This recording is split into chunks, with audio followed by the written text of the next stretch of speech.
Hello বন্ধুরা, আমি তনুশ্রী। আর আজকে আমি ঢ্যাঁড়স পোস্ত বানাবো। তো দেখো, আমি ঢ্যাঁড়স নিয়ে নিয়েছি। আর এই ঢ্যাঁড়সগুলো বন্ধুরা কাটবার আগে আমি জল দিয়ে বেশ ভালোভাবে ধুয়ে নেব। তো আমি একটা ডেস্কের মধ্যে জল নিয়ে নিচ্ছি আর ঢ্যাঁড়সগুলো আমি ধুয়ে নিচ্ছি। ঢ্যাঁড়স সবসময় কাটবার আগেই ধুয়ে নিতে হয়, না হলে ভাজবার সময় কড়াইয়ের মধ্যে জড়িয়ে যায়।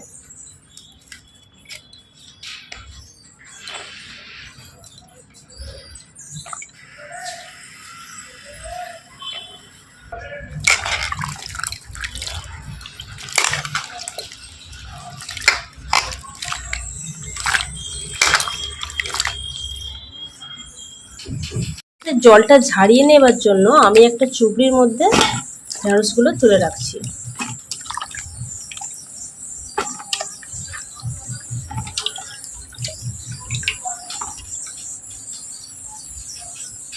এই ঢ্যাঁড়সগুলো সব একই মাপের নেই, তো ছোট ঢ্যাঁড়সগুলো আমি ওপর নিচেটা বাদ দিয়ে দিচ্ছি আর বড় ঢ্যাঁড়সগুলোর দু টুকরো করে নেব। তো দেখো, সব কটা ঢ্যাঁড়স আমি এই সাইজের করে কেটে নিয়েছি। আর এই ঢ্যাঁড়সের সবজিটা দেবার জন্য আমি দুটো মাঝারির থেকে একটু বড় সাইজে দুটো পেঁয়াজ নিয়ে নিচ্ছি। এগুলো একটু ছোট ছোট করে কেটে নিচ্ছি করলাম। আর এখন কড়াইতে দিয়ে দিচ্ছি সর্ষের তেল। তো এখন ওই সর্ষের তেলের ওপর আমি ঢ্যাঁড়সগুলো ঢেলে দিচ্ছি।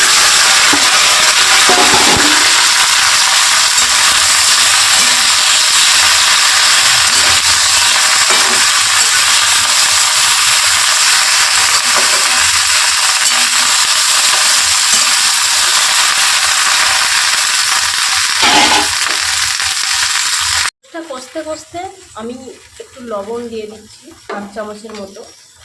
আর দেওয়ার পর একটু মিক্স করে নিচ্ছি আমি।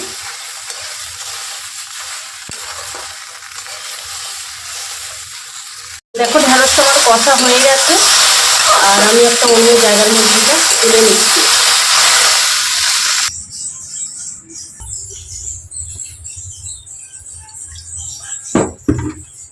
তো কড়াইয়ের মধ্যে আমি সর্ষের তেল দিয়ে দিয়েছি। এবার দিয়ে দিচ্ছি একটা তেজপাতা, আর দিয়ে দিচ্ছি কালো জিরা, আর দিচ্ছি 4টে রসুনের কোয়া। আর এইবার কেটে রাখা পেঁয়াজগুলো এর মধ্যে দিয়ে দিলাম।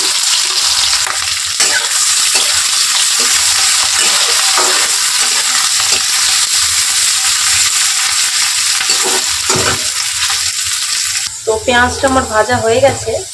আর এইবার আমি এর মধ্যে 1/2 চামচ হলুদের গুঁড়ো দিয়ে দিচ্ছি।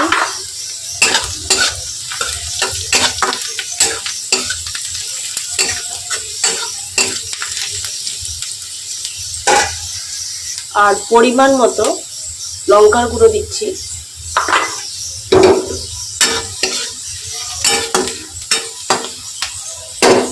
আর এইবার এর মধ্যে ঢ্যাঁড়সগুলো দিয়ে দিচ্ছি। আর আমি এখন মশলার সাথে ঢ্যাঁড়সটা বেশ ভালোভাবে মিক্স করে নিচ্ছি।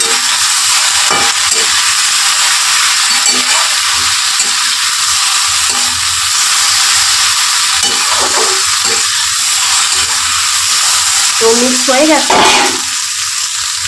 আর এখন ঢ্যাঁড়সটা সিদ্ধ হবার জন্য আমি 1 গ্লাস জল এর মধ্যে দিয়ে দিচ্ছি।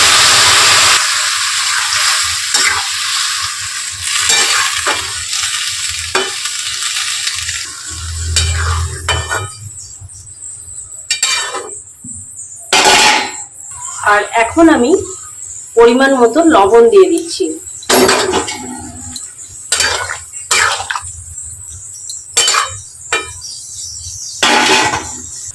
দশ মিনিটের মতো আমি ঢ্যাঁড়সটা সিদ্ধ হতে দিচ্ছি। একটা থালা দিয়ে ঢেকে দিলাম।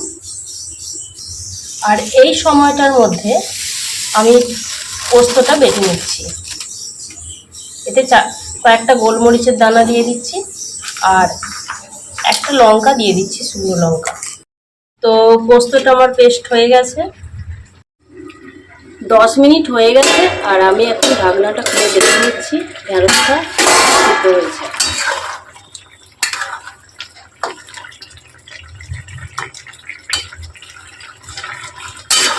তো ঢ্যাঁড়সটা আমার বেশ ভালো রকম সিদ্ধ হয়ে গেছে।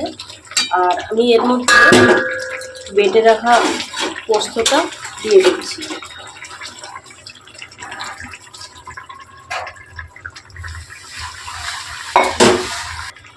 আর এই পোস্তটা এখন ঢ্যাঁড়সের সাথে মিক্সড করে দিচ্ছি।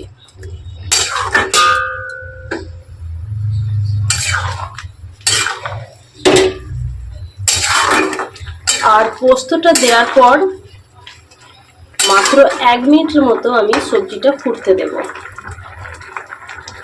তো বন্ধুরা, সবজিটা আমার রেডি হয়ে গেছে আর আমি একটা থালার মধ্যে তুলে নিয়েছি। আজকের রেসিপিটা তোমাদের কেমন লাগলো? ভালো লাগলে একটা প্লিজ লাইক দিও। আর আমার চ্যানেলে যদি কেউ নতুন হয়ে থাকো তাহলে প্লিজ আমার চ্যানেল সাবস্ক্রাইব করো। আর আমি একদম সিম্পলভাবে আজকে রান্নাটা করেছি। তো আজ এই পর্যন্তই।